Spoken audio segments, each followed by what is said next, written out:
Hello and welcome to The Drum. I'm Steve Cannane. Coming up, Brumby dumped. Victorian voters turn on Labor. Could the release of the WikiLeaks cables really threaten lives? And is it time to raise the drinking age to 21? Our panel tonight, psychologist and columnist Tanveer Ahmed, Joe Stella from the Daily Grind website, and in Canberra, our political editor Chris Uhlmann. First up tonight, the latest on the Victorian election, where just a short time ago, Labor's John Brumby has conceded defeat. Although the seat of Bentley is still not declared, it would take an extraordinary shift in those preferences, something like 70-30, with remaining votes to be counted. And so, therefore, the most likely outcome of this election is a coalition victory of 45-43. And as I said, I've congratulated him and I've wished him and his team well for the future. ABC election computer has given the coalition 45 seats, Labor 41, with 2 seats still undecided. Joe, not many people predicted this result, 6.5% swing to the coalition. Where did the coalition go right? Where did Labor go wrong? Well, one of the seats I wanted to look at was Bentley. Are you looking for I just sort of assumed that if you were on the show, that it would just come up. Sorry, Anthony's not available at the moment, but yeah. Bentley anyway. Embarrassing. It wasn't a bad government. It should be said that John Brumby wasn't running a bad government at all. All it takes, though, is that it's time factor. The electorate stops listening to you, and if the opposition can be gaffe-free throughout the course of the previous 6 to 12 months and start seeing the opposition leader as a credible alternative, then it's all going to start falling apart for the government. Chris Uhlmann, was this the it's time factor at play? 11 years? John Brumby asking the Victorian people for 15 years of a Labor government? Yeah, I think that there's certainly part of it in that, but I think there are other things at play as well. I think transport is a big issue in Melbourne, and you can't just wipe it off by saying, oh, only 10% of the people use the train service. Well, there are a whole lot of people at the other end who are waiting for them, and there's an enormous amount of inconvenience involved in all of that. Cost of living, I think, is a massive thing now for both state and federal governments. It's on the march, and particularly electricity prices, and I think that people are really feeling the pinch on that, and unfortunately, I think at both the state and the federal level, people are promising that they can do too much on that. And don't forget, with electricity prices too, there are government decisions involved that are driving these prices higher. Now, they might be driving them higher for a good reason, but they're really beginning to bite with people. And I think one last thing too is that John Brumby tried to get elected in 1996 and failed, and there was a sense too that he wasn't the biggest asset of the Labor Party, and they took that person who wasn't the greatest asset of the Labor Party and made it the central part of their campaign. I also think too that the attacks on Ted Baillieu backfired. So all of those, I think, combined for the result that you see now. Tanveer, your response? I think the modern Labor's balancing act is a particularly difficult one. Managing, say, bourgeois elite interests, if you like, in a city versus outer western or rural areas. And we saw that in the federal election, but I think that maybe came to the fold more here, where, as Chris was saying, just more day-to-day economic, transport issues versus, I guess, sexier or slightly more abstract issues, I think, are a factor. It's partly why the Greens, I don't think, did quite as well.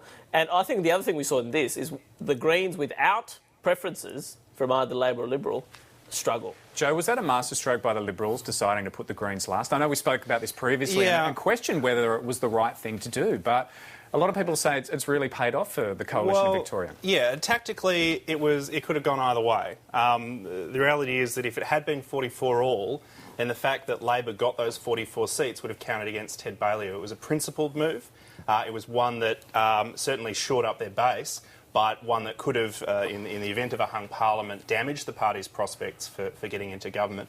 And I'd certainly applaud Ted Baillieu and his team for taking that principled stand in relation to the Greens. Chris, what about the Greens? Their vote was at 10.4%. That means a swing to them in this election of only 0.4%. Are we seeing the natural peak of the Greens here? Well, that's what some people are saying, and I guess it's too early to tell, Steve, but I do think that the Liberal Party now, and of course in hindsight it looks like a masterstroke, because the alternatives they were giving with people were vote for us or vote for a party, for a Labor government that will be dragged to the left by the Greens, and that's a fairly stark contrast, I guess, for them to make. And the other thing too, I do find it a little bit amusing, some of the things that the Greens are saying afterwards. Apparently the silver medal that you get for running a good race, but not actually getting anyone up in the House of in the lower house, well, you come last. In these election races, you come first or you come last. There's no great position in between. They haven't improved their position at all. I can't see how they can claim it as progress. There's no encouragement award in politics, I'm afraid. No, there isn't. Chris, what about the federal implications of this result? Anything in this for Julia Gillard, positives or negatives? I noticed that there's some pollsters who are saying that Julia Gillard and the indecision that some people think that is at the heart of not just the Gillard but the Rudd-Gillard governments might have something to do with this. I think it is interesting that you saw her as the Labor Party did so well in the Victorian election campaign that they expected that they would win this campaign. Perhaps there was a bit of a Tony Abbott factor in that federal campaign too. There were plenty of people in the Victorian Liberal Party who were saying he just does not play well south of the Murray. So perhaps we're seeing here a campaign where they had quite a liberal leader up against the Labor Party. There was a different result. Tanveer, what do you think? Any federal implications? I think difficult to gather. I think in part that maybe they were voting against a hung parliament. They didn't want that. They've said it in federal. It looks a bit, creaky already. I think that's true. I've always imagined Victoria, rightly or wrongly, as the most progressive state in Australia. And I think from that point of view, Tony Abbott maybe didn't quite... Victoria basically saved Labor in the federal election. They picked up a couple of seats and they got him over the line. Absolutely. Joe, federal implications? Well, I think the lesson here is for the independents more than anyone else. It's that where it looks like the election is going to be close, people aren't interested in outsourcing the decision on which party forms government to their local MP. They want to actually make that decision themselves, and that's why we saw Craig Ingram, who was pivotal in 1999, who represented a conservative rural electorate and yet went with the Labor Party over the coalition. He's gone, and a National has taken his place. And it's a huge swing in Gippsland.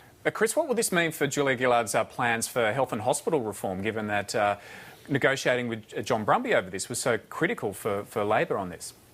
You think that this and the New South Wales election, where everyone agrees now that Labor's going to be wiped from the map, this will complicate things. And it's not just on that, of course. There are a whole host of things that the reform that the government has planned which hinge on these COAG agreements and COAG arrangements. And Victoria, remember too, was already proving difficult. It proved difficult on health, and it is still proving difficult on water. So you can't imagine that having a Liberal government down there is not going to make those negotiations any easier for the Labor government here. And Chris, if this federal government serves its full term, it's more than likely that Queensland, New South Wales and Victoria will all have Liberal or coalition governments. Could that help Julia Gillard in a federal election?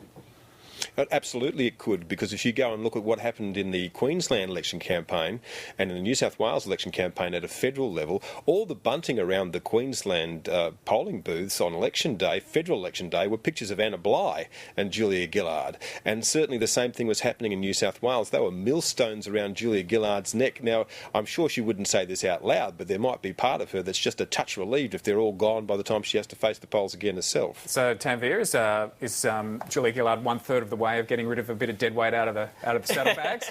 Possible. Look, I think Australia traditionally like to hedge our bets a little in terms of federal and state governments. So I think we're doing that across the board in some respects. And in terms of people channeling anger, I think a lot of people just diffusely channel anger at politicians in general. So if everyone's got Labor, they've only got one target. So I think spreading that blame will help the federal government. Joe, Tony Abbott's today been trying to point out that Labor's brand is toxic. It's not about, individual results, that there's this kind of toxic thing that's spreading across the country. What's your take on that? Well, I mean, it's toxic now, but people have pretty short memories when it comes to politics. 5 years ago, it was inconceivable that Labor could get ahead of the coalition. John Howard was invincible politically, and how everything has changed. That's for sure. Well, to Canberra now, where Julia Gillard has ended the year with a win after Parliament finally passed a bill that would see Telstra's wholesale and retail arms separated.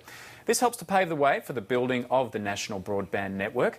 The opposition tried to move amendments today to the bill that would have seen the NBN subjected to a cost-benefit analysis, but the independents and Adam Bandt voted with the government. Julia Gillard says the vote was a win for the Australian people.